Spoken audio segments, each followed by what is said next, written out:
Министерството на земеделието и храните по отношение на магазините за хора. Сега внимавайте много. Министерството на земеделието и храните се оплака министъра, че не може да се оправи с всичките бюрокрации и разрешения и затова няма да са магазини, а ще са само щандове. Повтарям бавно.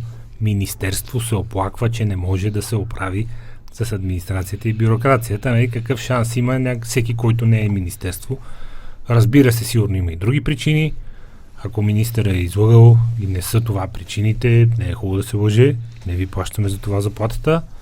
Но, ако това са причините, колко по-зле може да стане всъщност, така че, ето, министерство, господин Облаков, не може да се оправи с бюрокрацията, регулациите, разрешителните и всичките видове джунджурики там, които се искат, за да се отворят едни магазини.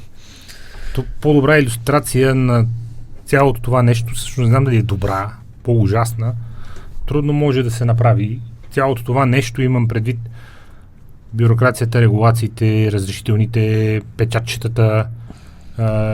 Тук не е информация, не виждате ли, че съм обедна почивка и така нататък. Целият този кошмар, през който всеки предприемач български е принуден да мине в някакъв етап от своето развитие.